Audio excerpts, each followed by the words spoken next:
کہتے میں نے سنا تھا کہ نافرمان کی روح بہت مشکل سے نکلتی ہے اور جو نیک لوگ ہوتے ہیں ان کی روح آسانی سے نکلتی ہے. تو میں تو جب گیا یورپ میں تو میں نے بہت سے گوروں کو بڑے آرام سے مرتے ہوئے دیکھا اور بہت سے نیک لوگوں کو بڑی مشکل سے مرتے ہوئے دیکھا. تو یہ کیا ہے؟ تو کہہ رہے مجھے تو اسلام کے بارے میں اشکالات شروع ہو گئے.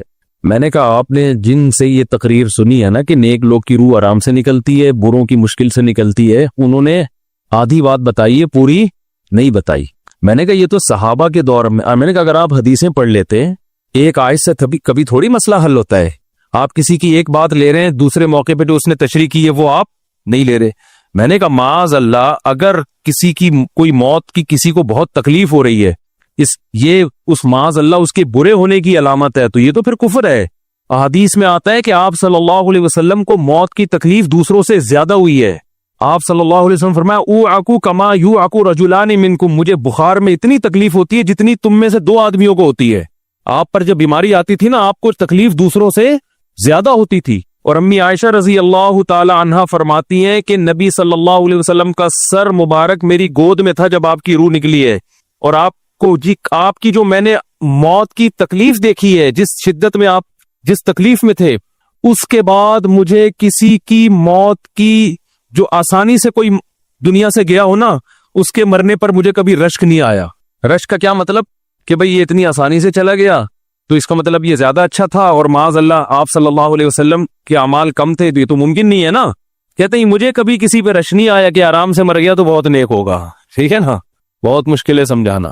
امی عائشہ فرماتی ہیں کہ یعنی امی عائشہ کی حدیث کا مفہوم بیان کر رہا ہوں کہ نبی صلی اللہ علیہ وسلم کی موت کے وقت جو تکلیف کی حالت تھی اس کو جب سے میں نے دیکھا ہے، تو امی عائشہ کی بات کا خلاصہ یہ ہے کہ اب اگر میں کسی کو دیکھتی ہوں نا کہ آرام سے روح نکل رہی ہے، یعنی آرام سے مر رہا ہے، دنیا سے جا رہا ہے، تو مجھے اس پہ رش نہیں آتا کیونکہ بہت نیک ہوگا. کیا مطلب؟ اس کا نیک عمل سے تعلق بولتے کیوں نہیں ہے. لیکن ہمارے ہاں سارا مدار کس پر ہے؟ مرنے کے بعد شکل کیسی ہے اس کی؟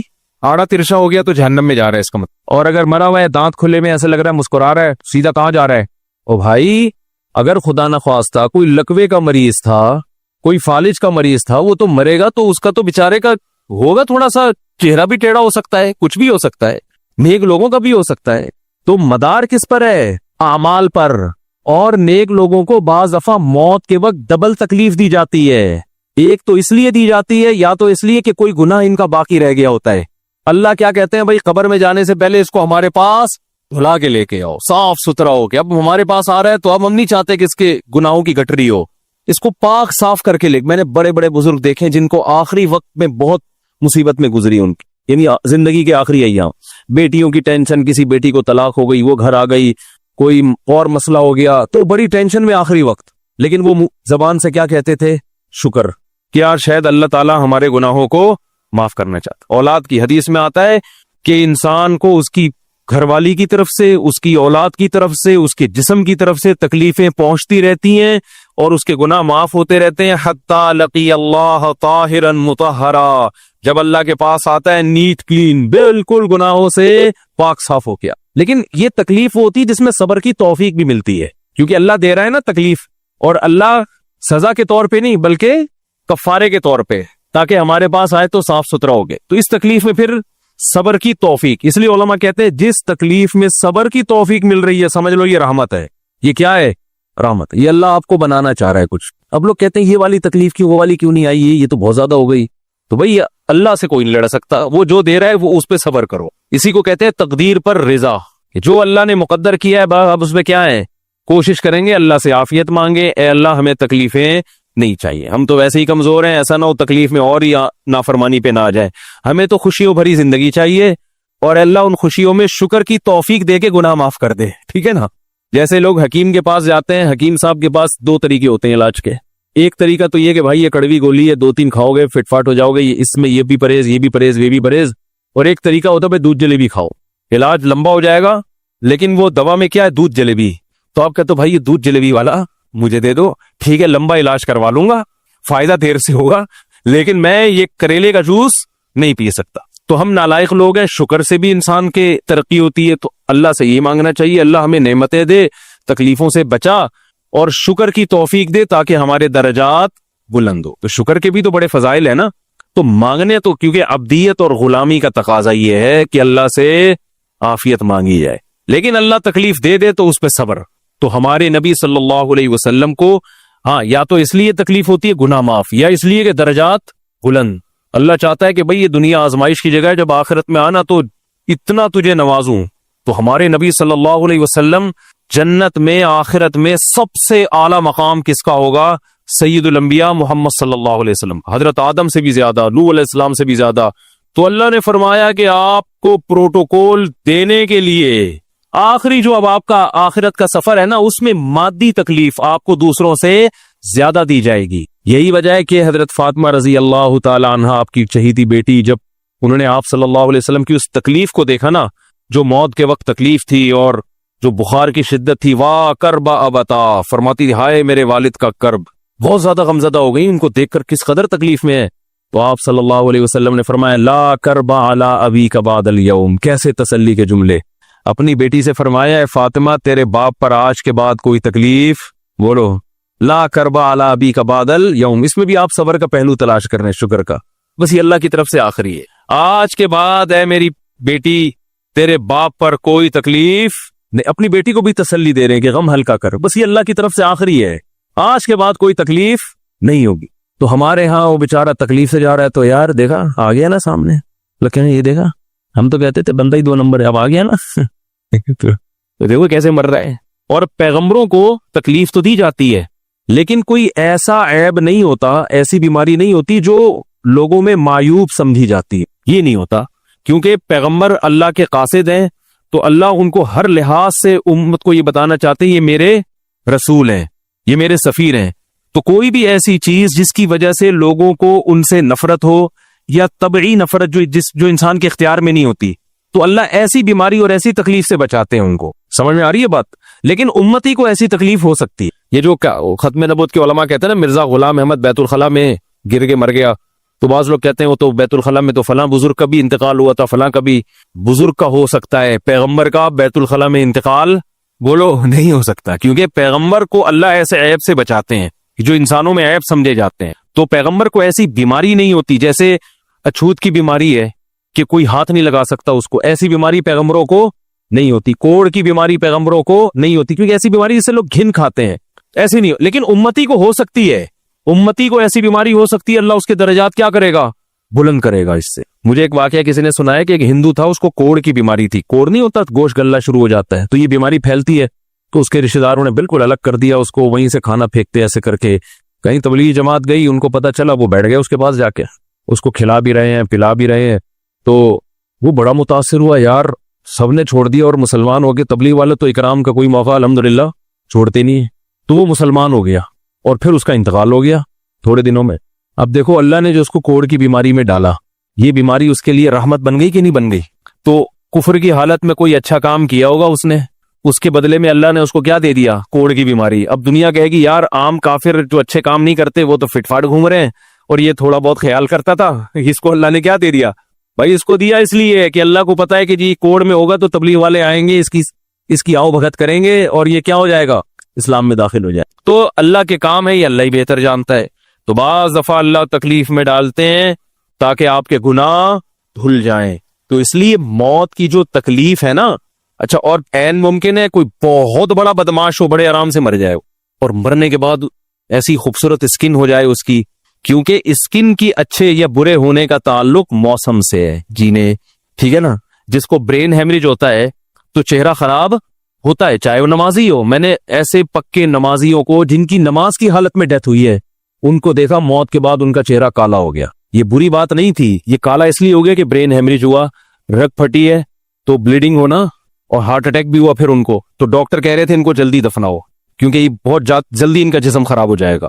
حالانکہ پھر میں نے خواب میں ان کو جنت میں بھی دیکھا، صحیح ہے نا؟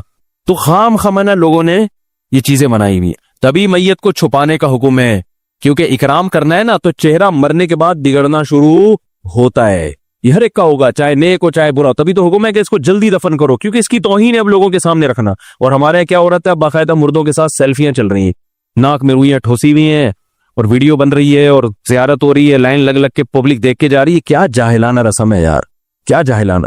میت میں اور دلہن میں فرق ہونا چاہیے۔